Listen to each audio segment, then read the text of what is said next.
시편 22편 11절에서 21절 말씀입니다. 오늘 함께 나눌 하나님 말씀은 시편 22편 11절에서 21절 말씀입니다. 우리 한 목소리로 함께 봉독하겠습니다. 나를 멀리하지 마옵소서. 환난이 가까우나 도울 자 없나이다. 많은 황소가 나를 에워싸며 바산의 힘센 소들이 나를 둘러쌌으며 내게 그 입을 벌림이 찢으며 부르짖는 사자 같으니이다. 나는 물같이 쏟아졌으며 내 모든 뼈는 어그러졌으며 내 마음은 밀락 같아서 내 속에서 녹았으며 내 힘이 말라 질그릇 조각 같고 내 혀가 입천장에 붙었나이다. 주께서 또 나를 죽음의 진토 속에 두셨나이다.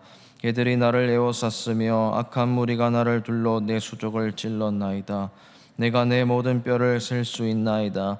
그들이 나를 주목하여 보고 내 겉옷을 나누며 속옷을 제비 뽑나이다. 여호와여 멀리하지 마옵소서. 나의 힘이시여 속히 나를 도우소서. 내 생명을 칼에서 건지시며 내 유일한 것을 개의 세력에서 구하소서. 나를 사자의 입에서 구하소서. 주께서 내게 응답하시고 들소의 뿔에서 구원하셨나이다. 아멘. 네, 지금 시편 22편을 지난 주일부터 주일마다 이렇게 보고 있습니다. 이 시편 22편은 우리가 너무 사랑하는 시편 23편 바로 전에 있는 시편입니다. 그래서 시편 23편은 굉장히 위로가 되고 격려가 되기 때문에 그리스도인들이 많이 읽지만 시편 22편은 그렇게까지 사람들이 주로 많이 읽는 시편은 또 암송하는 시편은 아닌 것 같습니다. 그런데 성경 전체를 봤을 때 시편 22편은 굉장히 중요한 시편입니다. 어떤 신학자는 이 시편 22편을 제5의 복음서다라고 말을 하기까지도 합니다. 그만큼 예수님이 십자가상의 고통을 당했을 때의 심정을 대변하는 구절들이 많이 있기 때문입니다. 그런데 이 시편을 지은 사람은 예수님이 탄생하기 전 수천 년 전에, 수백 년 전에 다윗입니다. 이 다윗이 어떻게 이렇게 예수님의 심정을 대변하는 시편을 쓸 수 있었을까요? 바로 이게 성령의 감동이라는 단어로 표현할 수 있을 것 같습니다. 성령님께서 다윗을 사용하셔서 수백 년 뒤에 그 고통을 당하실 그 예수님의 심정을 참 대변하게 예언으로 이렇게 적은 것 같습니다. 또 예수님도 이 시편을 너무나 잘 아셨기 때문에 그 고통을 경험하실 때 이 시편을 암송하고 외우셨을 것으로 우리가 충분히 가늠해 볼 수가 있습니다. 그만큼 어떤 극심한 고통 가운데 있는 사람이 이 시편을 읽으면 내 마음을 대변하는 것 같다라는 느낌이 들만한 아주 귀한 시편입니다. 그래서 혹시 이 자리 가운데 또 염려되는 일이 있으시거나 정말 가슴이 사무칠 만한 어려운 가운데 있으신 분들은 꼭 시편 22편을 읽어보시길 바랍니다. 왜냐하면 이 시편 22편은 구조적으로 이 어려움 속에서 그 상황을 의지적으로 이겨낼 수 있는 힘이 들어있는 시편이기 때문입니다. 왜냐하면 이 시편 22편은 두 단락으로 나눌 수가 있는데 이 1절부터 오늘 읽었던 21절까지는 절망과 절규를 하고 있는 시인의 모습을 대변하고 있는데 그 뒤편부터 마지막 절까지 22절부터 마지막 절까지는 찬양으로 바뀌고 있습니다. 그러니까 어떤 신학자는 또 이 시편을 그래서 의지시라고 부르기도 합니다.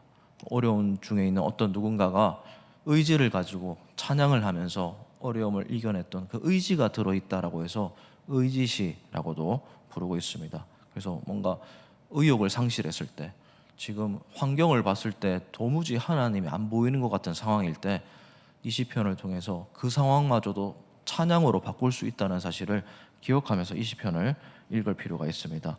우선 도대체 이 시인이 도대체 어떤 상황이었는가 몇 가지 단어들을 통해서 가늠해 볼 수가 있는데, 일단 이 시편을 지은 사람이 다윗이라는 것을 유념하면서 보실 필요가 있습니다.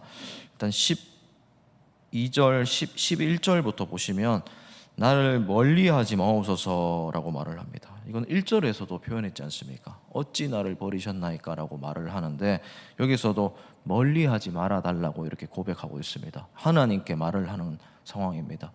여러분, 하나님이 우리를 버리실 리가 있겠습니까? 우리를 멀리하실 리가 있겠습니까? 하나님은 늘 우리와 함께하고 계십니다. 절대로 우리를 버리시지 않습니다.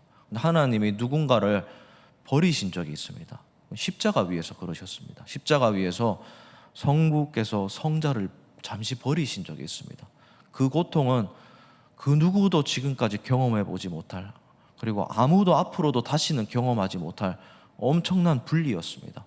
두 삼위 하나님과의 고립이었습니다. 그래서 버림받은 예수님도 고통스러우셨겠지만 그 사랑하는 아들을, 독생자를 버리는 성부 하나님의 마음도 너무나 고통스러우셨던 순간, 가장 이 세상이 탄생한 이래 가장 우주적인 고통이 그 십자가 위에서 일어났던 버림받은 사건이었습니다. 그런데 그 다음에 다른 누군가를 하나님이 버리시진 않습니다. 그런데 버림받았다는 느낌이 들 정도로 고통스러운 일은 우리에게 일어나긴 합니다. 지금 시편의 이 시인이 하나님이 나를 멀리하는 것처럼 느껴질 정도로 굉장히 괴로웠던 것 같습니다. 그래서 이렇게 고백하고 있다라는 겁니다. 그리고 12절, 13절에 보면 그 대상이 도대체 얼마나 강한 존재인가에 대해서도 말을 하고 있습니다.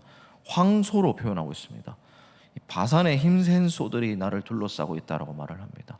이 바산은 이 갈릴리 북동쪽에 있는 어떤 지역을 말하는 겁니다. 거기에 소들이 아주 힘이 세고 참 많이, 그때 소들이 많이 있었던 지역으로 알려져 있습니다. 그러니까 이 황소로 표현했다는 것은 그 누군가가 최전방에 있는 그 어떤 이방 민족이 우리를 괴롭히는데 그들이 굉장히 강력했다는 것을 이야기하고 있는 겁니다. 그쪽 지역 사람들이 지금 나를 완전히 지금 몰아놓고 있다라고 표현하고 있습니다. 그리고 그들이 입을 벌려서 찢어버리고 있다라고 말을 하면서 부르짖는 사자와 비견할 정도로 아주 강력한 존재라고 지금 표현하고 있습니다. 그러니까 그런 자들이 나를 대적하고 있으니까 14절, 15절 말씀해 보면 얼마나 기력을 상실했던지 물같이 쏟아졌다라고 말을 합니다. 완전히 녹아내렸다, 이런 표현 아니겠습니까? 뼈는 완전히 어그러졌다라고 말을 합니다. 마음이 밀랍같이 단단히 굳었고 강력한 불이 쬐일 때는 완전히 녹아내리는 그런 심정을 표현한 겁니다. 그리고 15절 말씀에는 힘이 말라서 질그릇 같다, 내 혀가 입천장에 붙었다, 나를 죽음의 진토 가운데 두었다, 이렇게까지 표현하고 있습니다. 완전히 우리로 치면 번아웃 증상이 찾아온 것이고 뭐 심리적인 질병이 찾아온 것이라고 보셔도 됩니다. 잠도 안 오는 상태, 눈만 뜨면 오늘이 다가오는 것이 두려운 상태, 뭔가 지금 혼자 있고 싶은 상태, 그런 상태를 묘사하고 있습니다. 그리고 16절 말씀에도 개들이 나를 에워쌌다라고 묘사합니다. 이 개들은 보통 유대 민족의 문화적인 특성상 어떤 수치를 주는 상대를 말합니다. 이 개가 그런 모멸감도 못 느낄 정도로 막 상에서 떨어진 것을 막 혓바닥을 끌고 가면서 막 먹는 존재지 않습니까? 그런 존재가, 양심의 가책도 못 느끼는 존재가 지금 나를 둘러쌌다는 거예요. 정말 수치스럽다는 겁니다. 그리고 악한 무리가 나를 둘러 내 수족을 찔렀나이다. 수족이 찔린 그 예수님의 모습도 여기서 엿볼 수가 있습니다. 그리고 17절, 18절에도 그들이 나를 주목하면서 내 옷을 다 벗겨놓고 자기들끼리 제비 뽑는 모습을 보이고 있습니다. 이 십자가 위에서도 이런 일이 실제로 일어났지 않습니까?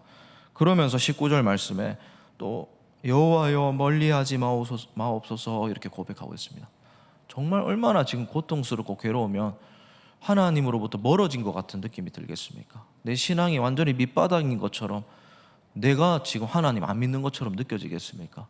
그런데 사실은 그렇지 않다는 겁니다.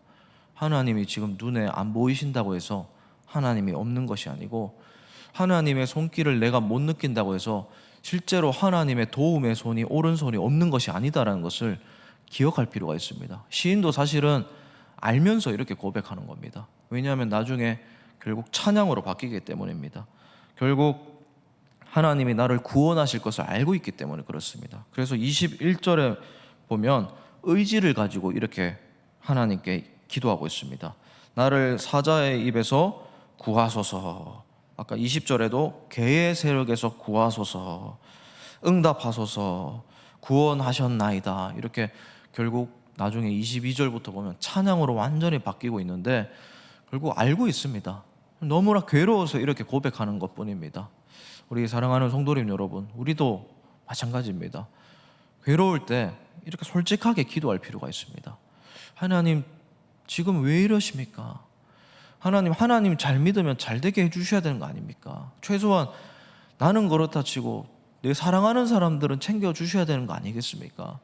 하나님 잘 믿을 때 우리를 잘 되게 해주셔야지 왜 저렇게 안 믿는 악인 같은 사람들 오히려 형통하게 하십니까? 이런 솔직한 고백이 나오는 것이 이 세상 일 아니겠습니까?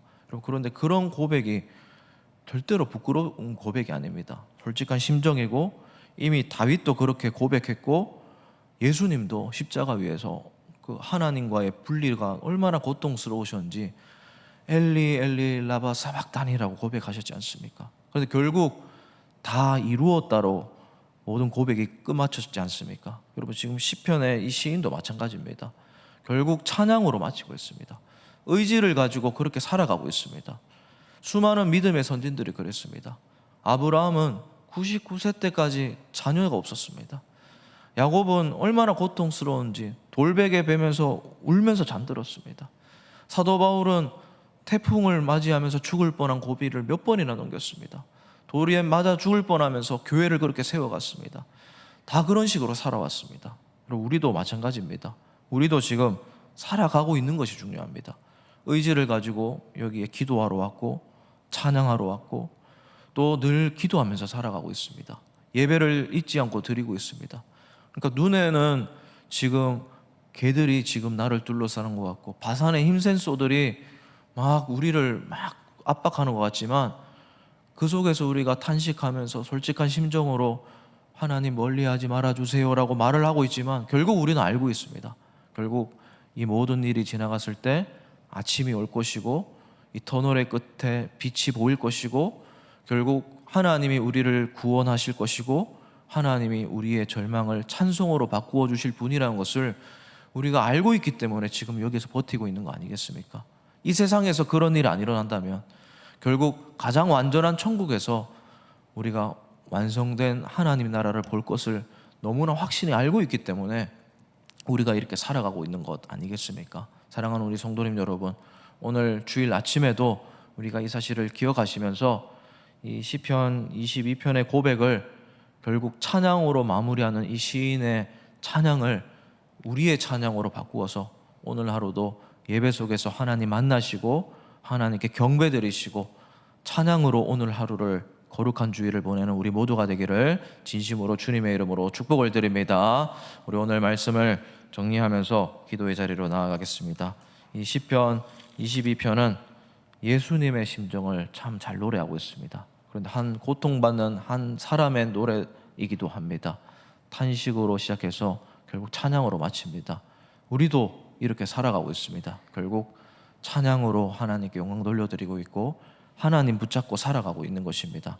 오늘 이 말씀 기억하면서 결국 세상에서는 하나님이 없는 것처럼 보이지만 눈을 들어서 이 성경의 렌즈를 끼고 하나님을 바라보시면서 우리를 찬양하게 하실 하나님을 만나시면서 오늘 하루 하나님을 예배하면서 살아가는 우리 모두가 되시길 바랍니다. 이 시간 오늘 말씀 생각하면서 하나님을 바라보게 하여 주시고 하나님을 찾게 하시고 또 특별히 또 기도 제목들 보면서 기도해 주셔야 될 것이 교회학교 여름 사역들이 계속되고 있습니다. 우리 다음 세대 아이들이 이 하나님을 만나게 하여 주시옵소서 꼭 간절히 기도해 주시길 바랍니다. 하나님의 영광을 바라볼 때 세상의 것들이 별로 좋지 않게 보이게 됩니다. 지금은 세상을 따라 살아가고 있는 우리 아이들 하나님 만나서 진짜 살아가야 될 목적을 발견하게 하시고 천국을 소망하며 살아가는 우리 아이들 되게 해달라고 꼭 그렇게 기도해 주시길 바랍니다. 이 시간에 이 기도 제목들 가지고 기도해 주시고 또 개인적인 기도 제목들로 기도하고 돌아가시도록 하겠습니다. 다 함께 기도하시겠습니다.